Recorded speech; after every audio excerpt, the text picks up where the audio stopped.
सभी दोस्तों का स्वागत है इंडिया के largest question paper and solution providing channel पे। फ्रेंड्स, आज हम बात कर रहे हैं जैक 2017 का पेपर है 10th क्लास का। आपके जो पेपर्स आते हैं वो बुकलेट के फॉर्म में आती है, तो बुकलेट को इकट्ठा करना बहुत ही मुश्किल होता है। तो हमने जैसे तैसे आपकी बुकलेट को इकट्ठा किया है और कलेक्ट करने के बाद में उसके क्वेश्चंस एंड आंसर्स हमने बनाए हैं। आप आराम से इस पूरे वीडियो को देखिए, जिसमें मैं आपको पूरे क्वेश्चंस और उसके आंसर्स भी बताने वाला हूँ। और साथ ही साथ इसी वीडियो के डिस्क्रिप्शन बॉक्स में आपको और भी पेपर्स मिल जाएंगे जो मैंने अपलोड किए हैं। साथ ही साथ और भी पेपर्स अपलोड कर रहा हूं मैं। आप बने रहें इस चैनल के साथ में। 2020 के भी पेपर डाल दिए हैं, 2017 के डाल रहा हूं, 2018 और 19 के भी डाल दिए जाएंगे। थोड़ा सा टाइम लगता है सॉल्यूशन बनाने में। ये इंग्लिश का पेपर है आपका, जो 25 फरवरी 2017 को हुआ था। एग्ज़ाम डेट यहाँ पे आपके सामने लिखी हुई है, 25 फरवरी 2017। ठीक है दोस्तों, तो चलिए स्टार्ट करते हैं। पहला जो सेक्शन था वो रीडिंग का था, जिसमें 20 मार्क्स थे। और ये आपके सामने जो पूरा का पूरा है आपका अनसीन पैसेज आया हुआ था योगा के ऊपर। तो ये बहुत ही इम्पोर्टेंट है, योगा के ऊपर दोबारा भी आ सकता है, क्योंकि योगा आजकल देख रहे हैं करंट इशू में है। योगा को बहुत ज़्यादा पॉपुलर बनाया जा रहा है, तो इस पैसेज को ध्यान से पढ़ लें एक बार। और इसका जो आंसर्स था, पहला जो मैंने जितने भी आंसर्स हैं उनको ग्रीन कर दिया है। ग्रीन कलर में आपको जो भी आंसर्स हैं वो सारे ग्रीन कलर में मिल जाएंगे। तो ग्रीन कलर के शैडो में पहला आंसर है आपका व्हाट इज़ योगा का। इस क्वेश्चन का आंसर है व्हाट इज़ योगा। तो yoga is ancient Indian system to keep a person fit in body and mind. B question था how does yoga differ from other method of treating a disease. तो इसका answer था yoga differ from other method of treating a disease because it is basically a system of self treatment। ठीक है friends, आगे बढ़ते हैं। Next question है आपका C, what are 3 steps of treating in yoga. अगर आपने जो पैसेज दिया है उसको पढ़ लिया होगा तो आपको ये आंसर मिल जाएंगे। पहला जो स्टेप था वो है प्रॉपर डाइट, दूसरा है प्रॉपर योगिक प्रैक्टिस, और तीसरा है आपका proper knowledge of things about self. अपने बारे में सारा नॉलेज होना, अपने बारे में सारी चीज़ों की जानकारी होना। उसके बाद में नेक्स्ट क्वेश्चन पूछा गया था D, complete the following words. तो फॉलोइंग सेंटेंस को कंप्लीट करना था। यहाँ पे जो डैश डैश है इसको सेंटेंस को कंप्लीट करना था, तो इसका आंसर मैंने यहाँ पे दे दिया है और अंडरलाइन भी कर दिया है। तो अंडरलाइन करने से आपको पता चल जाएगा कि इस जगह पे क्या आएगा। तो यहाँ पे आना था मिस्टेक्स ऑफ इंडिविजुअल। ऐसे ही दूसरा क्वेश्चन था, इसमें भी सेंटेंस को कंप्लीट करना था, तो उसमें मैंने अंडरलाइन कर दिया है देन एज ए कंसेलर। ये आपका आंसर इसका होने वाला था। सेकंड क्वेश्चन है आपका अनसीन पैसेज अगेन है, और इसके भी आपको आंसर्स देने थे। ये बहुत ही पॉपुलर जो आपका अनसीन पैसेज है, महुआ पेड़ जो होता है वो ट्री के ऊपर है। तो चलिए स्टार्ट करते हैं इसके क्वेश्चन आंसर्स को। तो ये पूरा पैसेज यहाँ तक है। इसके बाद में स्टार्ट करते हैं इसका क्वेश्चंस। तो पहला क्वेश्चन है why is mahua one of the most important of Indian forest trees. तो आंसर है mahua one of the most important Indian forest tree known for its delicious flowers. B question है how do the fruit of mahua look, how many seeds does each fruit have.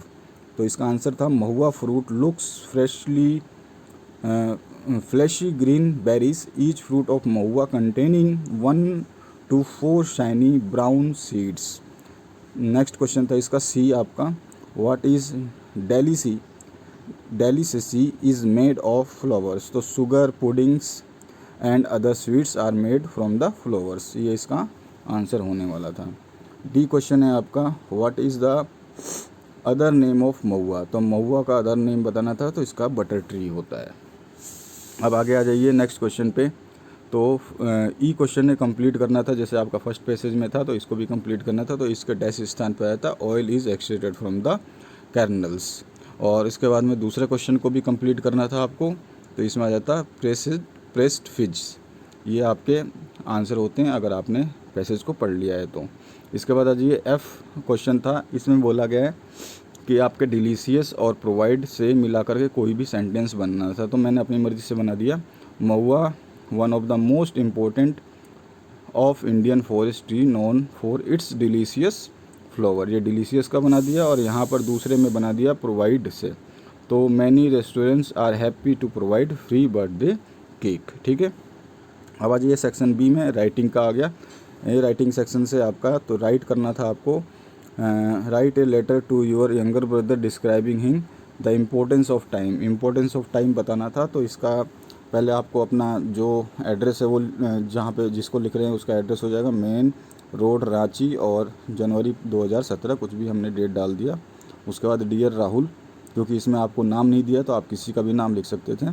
Today I am writing this letter in order to give you some valuable suggestion regarding importance of time so that you can finish your work in time. If you turn the pages of history it will clear। अगर आप history के pages को देखेंगे पलटेंगे तो आपको मिलेगा to you that great men of the world made the best use of time। जो बड़े आदमी थे उन्होंने बेस्ट यूज़ किया टाइम को। had they not been cautions about the value of time they couldn't be become great in life. अगर वो समय की पालना नहीं करते, वैल्यू नहीं रखते तो वो बड़े नहीं बनते। So it is high time you made the best use of your time. ठीक है, अब ये ऐसा समय है जो अपने टाइम को बेस्ट बनाइए। Many lost thing can be regained but the time once lost it's last forever. ये अगर ख़त्म हो जाता है तो ये ख़त्म ही हो जाता है, आता नहीं है। I believe you will give importance on value of time. Your ever Raj, या फिर जो भी आपका नाम है वो डाल सकते थे। उसके बाद आ जाइए और ऑप्शन पे, तो write a letter to editor of leading newspaper about frequent breakdown of electricity in your area. ये बहुत ही इंपॉर्टेंट है, ये दोबारा भी रिपीट हो सकता है तो ज़रूर देख लें इसको। इसमें पहले आपको लिखना था एडिटर का पूरा एड्रेस, मुकेश शर्मा, अशोक रांची, और फिर उसके बाद में डेट, और उसके बाद to the editor Times of India Ranchi. अब यहाँ पे मैं लिखना था आपको मेन जो जिस चीज़ के लिए आप लेटर लिख रहे हैं, तो frequent breakdown of electricity. Start करते हैं। Sir, through the estimated column of your newspaper I went to draw the attention of JSEB। JSEB का फुल फॉर्म हो गया जैसे Jharkhand state of electricity board authorities to the frequent breakdown of electricity in Ashok Nagar. It has almost become a regular routine for the last 1 month. As a result, people have to face a lot of inconvenience as the whole area is thrown into dark. The students have to bear a great loss of study. इसकी वजह से study में भी loss होता है। I therefore request the JSEB, Jharkhand State Electricity Board authorities to pay attention on the solution for this problem. Yours truly, आपका नाम कुछ भी लिखना था। उसके बाद आज चौथा क्वेश्चन है, right a paragraph of any of the following topics about 60 words. तो स्टूडेंट लाइफ आप आराम से लिख सकते थे, बी माई हॉबी पे भी आराम से लिख सकते थे, लेकिन सी थोड़ा सा डिफ़िकल्ट था तो मैंने यहाँ पे मेंशन कर दिया life in a big city. तो life in a big city यहाँ पर आप आराम से इसको पढ़ सकते हैं। Life in a big city is full of glamour and is very alluring. There are magnificent building, board, road, electricity, light, water pipe, as well as decorated shops, swift conveyance, park, cinema, houses, etc. इस तरह से आपको ये पूरा का पूरा paragraph बनाना था। आप इसको आराम से पूरा पढ़ लें और समझ लें। इसके बाद आ जाइए नेक्स्ट क्वेश्चन पे। फिफ्थ क्वेश्चन जो है आपका, recently you visited a historical place, right with your parents, describe your visit in about 80 words. तो आप अपनी मर्ज़ी से कुछ भी लिख सकते थे, मैं कुछ लिखता तो कोई फ़ायदा नहीं होता, इसीलिए मैंने लिखा नहीं। आप चाहे जू में गए हों, सिनेमा में गए हों, पार्क में गए हों या किसी बीच पे गए हों, तो आपको कुछ भी उसके बारे में लिखना था, आपका एक्सपीरियंस वहाँ का बताना था। ठीक है, या मंदिर में गए हों, कोई भी हिस्टोरिकल प्लेस पे आप गए हों, ऐतिहासिक जगह पे, तो उसका लिखना था। उसके बाद आ जाइए सेक्शन सी, ग्रामर। ग्रामर का इम्पोर्टेंट होता है बहुत रोल। तो इसमें आपको पहला जो था, इसमें नॉन फाइनाइट जो वर्ब्स हैं वो दे रखे हैं ये वाले, इनको आपको इन सभी में फिल करना था, ए में, बी में, सी में और डी में। तो इनका पहले का आंसर हो जाता the tree is easy to climb, और बी का आंसर हो जाता telling lie is a sign. सबका अंडरलाइन कर दिया जो आंसर आपके सही थे। She wears a tired look, और चौथा है आपका you are not allowed to smoke here. Then seventh question है आपका fill in the blanks with suitable sentence connectors. अब इनको कनेक्ट करना है आपको लिख करके। तो पहले में आ जाएगा आपका as you sow shall you reap, my mother loves me more than आ जाएगा इसमें, और wait for me until I return, इसमें अनटिल आ जाएगा। इसका आंसर पीछे मैंने दे रखा है, यहाँ पर देखिए एज लिख रखा है, यहाँ पे देन और यहाँ पे अनटिल। अब नेक्स्ट में आ जाते हैं 8वें क्वेश्चन में, transform the following sentences as direct as given in the bracket. तो इसमें ये जो ब्रैकेट में दे रखे हैं इनको आपको देख करके इसके आंसर्स को लिखने थे। तो यहाँ पे मैंने आंसर्स लिख दिया है। यहाँ पर आपको रिमूव टू करना था तो सी इज़ सो टायर्ड, टू हटाएंगे तो सो टायर्ड लिख देंगे। उसके बाद में असर्टिव सेंटेंस बनाना था, who can control the wind, तो no one can control the wind. उसके बाद में सी था आपका इनटू इनडायरेक्ट स्पीच करना था, तो the teacher said that the earth is round, ये आपको बता देना था। ये हो गया आपका 9वां क्वेश्चन पे आ जाते हैं। मे माइट कैन मस्ट, ये आपको भरना था मॉडल्स को। तो मॉडल्स के ऊपर भी मैं एक वीडियो बनाऊंगा जिसमें आपको अच्छी तरह समझा दूंगा। कभी भी आप ग्रामर सेक्शन में मॉडल गलत करके नहीं आएंगे, मैं बाद में उसको बना के अपलोड कर दूंगा, बने रहिए इस चैनल पे। तो पहले में आपका क्या आंसर आना था, दूसरे में और तीसरे में। तो पहले में आना था कैन, दूसरे में आना था मस्ट, तीसरे में आना था मे और चौथे में आना था माइट। ये may might should have would ये सब कब लगते हैं मैं आपको सारे एक वीडियो में बना करके पूरे ट्रिक के साथ समझा दूंगा, और जो आपकी ग्रामर है उसको मैं बढ़िया बनवा दूंगा, चिंता मत करिए, उसके लिए मैं दूसरा वीडियो बनाऊंगा। नेक्स्ट क्वेश्चन है 10वां, fill in the blanks with the correct form of verbs given in the bracket. तो आपको स्टार्ट का करेक्ट फॉर्म और लीव का करेक्ट फॉर्म इन डैसेस में भरना था अकॉर्डिंग टू द सेंटेंस पढ़ करके। तो यहाँ पे स्टार्ट का स्टार्टेड हो जाता और लीव का लेफ्ट हो जाता, तो ये इसका एकदम एग्जैक्ट करेक्ट आंसर था। ठीक है दोस्तों, आगे बढ़ते हैं 11वें क्वेश्चन पे, fill in the blanks with who, why और वेयर। ये तीनों चीज़ आपको इस तीनों ब्लैंक स्थान पे भरने थे, तो इनके मैंने आंसर्स लिख दिए हैं। पहले में आना था वाई, दूसरे में आना था वेयर और तीसरे में आना था हु। ठीक है, अब आ जाइए नेक्स्ट क्वेश्चन पे। सेक्शन डी है टेक्स्ट बुक्स में से आया है, प्रोज में से। तो ये टेक्स्ट बुक्स का है आपका, तो कोई दिक्कत तो है नहीं, फिर भी मैंने इसके आंसर्स लिख दिए हैं। ये पूरा का पूरा आपको पहले पैराग्राफ पढ़ना था और इसके बाद इसके आंसर्स देने थे। तो where did Paddy and Maddy sit in the classroom, तो Paddy and Maddy sat down in front of other children. Second question था आपका इसी का, who was the most popular girl, तो मोस्ट पॉपुलर गर्ल थी पेगी। और उसके बाद में why were Peggy and Maddy left for school on some days, तो Peggy and Maggie late for school because they waited for Wanda and she hadn't come, वो नहीं आई। उसके बाद में what did Peggy and Maggie do with Wanda, तो Peggy and Maggie wanted to have fun with Wanda. अब आगे आ जाइए, find a word from the passage which means famous. Famous का मतलब होता है पॉपुलर। ठीक है, अब आ जाइए नेक्स्ट पैसेज पे आपका थर्ड।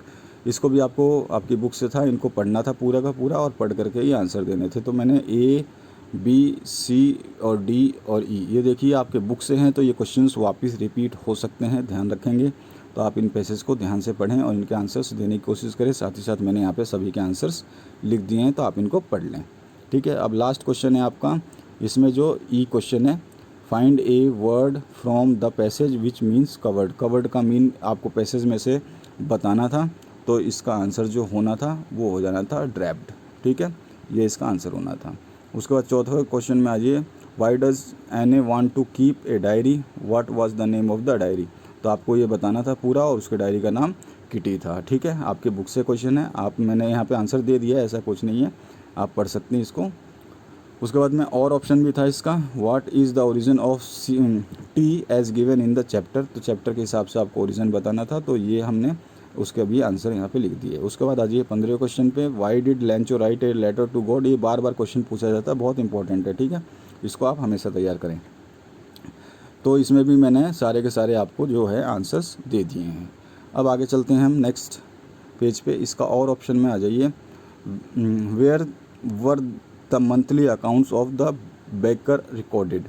तो बेकर कहाँ पे वो क्या करता था, end of the month bill को कलेक्ट करता था। Monthly account use to recorded the sum wall in pencil. उसके बाद आज ये पोइट्री सेक्शन पे 10 मार्क्स का था ये। तो 16 क्वेश्चन में आपकी एक पोइट्री लिखी हुई है, इस पोइट्री को देख करके आपको आंसर देना था। तो नेम द पोएम तो पोएम का नाम था ए टाइगर इन जू। फिर उसके बाद में ये जो who has written this lines, तो जो आपका जो राइटर है उसका नाम लिखना था। उसके बाद में हु इज़ ही, यहाँ पर तो ही इज़ द टाइगर, और where he is he at present, तो ही कहाँ था, he is at present inside his cage in the zoo. ठीक है, सब आपकी बुक से, तो आपको दिक्कत नहीं होने वाली है। और इसके बाद में 17वें क्वेश्चन पे आ जाइए। इसमें आपको 30 से 40 वर्ड में आपको आंसर देना था।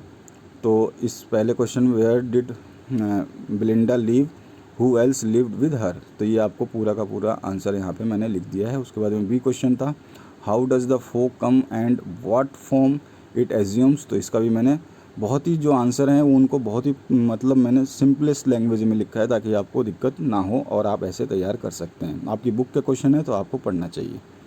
उसके बाद में what does the girl yearn for, what does this poem tell you about Amanda, तो आपको इस पोएम के बारे में पढ़ने के बाद में अमांडा का जो डिस्क्राइब करना था क्या है। उसके बाद में सप्लीमेंट्री रीडर का आपका आ गया क्वेश्चन, तो give a sketch of Horace Denby, तो उसका एक स्केच देना था, उसके बारे में कुछ डिस्क्राइब करना था, तो हमने यहाँ पे आपके सामने पूरा डिस्क्राइब कर दिया। उसके बाद Griffin was a loveless person, comment करना था, तो उसको भी हमने और ऑप्शन को भी यहाँ पे सॉल्व कर दिया है। ठीक है, तो ये भी आप पढ़ लें। 19वां क्वेश्चन है who was Flower, why did he enter Isobel's room, तो Flower was a very young and romantic writer. He had entered Oswald's room because he wanted to learn about how secret agents tackle some exciting event, या फिर आप ये भी लिख सकते थे कि वो इंटरव्यू लेने के लिए गया था। उसके बाद में आइए इसका और पोर्शन, लास्ट क्वेश्चन है आपका how do they replace the necklace, तो they waited for a week to find the necklace, eventually they could not find it and decided to replace it. They went to a shop of the Palace Royal where they found a chaplet of diamond which seemed exactly like one of the lost, वो जैसा उन्होंने necklace खोया था वैसा ही मिला उनको, तो उन्होंने उससे रिप्लेस कर दिया उसको। तो आशा करता हूँ आपको ये पूरी वीडियो अच्छी लगी होगी। नेक्स्ट क्वेश्चन पेपर आपके लिए फिर 2017 का हम अपलोड करेंगे आंसर के साथ में। बने रहें इस चैनल पे और पूरा वीडियो आराम से देखें, साथ ही साथ अपने सभी दोस्तों को शेयर करें। आपके 10th के बाद में 11th क्लास के भी पेपर्स इस पे हैं और 12th क्लास के भी पेपर इस पे हैं, तो आप इस चैनल पे बने रहें। आपको कोई भी टेंशन लेने की ज़रूरत नहीं है। आप कमेंट सेक्शन में ज़रूर कमेंट करें अगर आपको कोई आंसर गलत लगता है या फिर कोई भी आपको सोल्यूशन चाहिए, तो हम आपके सभी कमेंट का रिप्लाई करेंगे। और कोई भी लिंक आपको चाहिए आपके पेपर से रिलेटेड या फिर आपकी प्लेलिस्ट या आपके बोर्ड की, तो आप हमें कमेंट कर सकते हैं, हम आपको उस कमेंट में उसका रिप्लाई दे देंगे।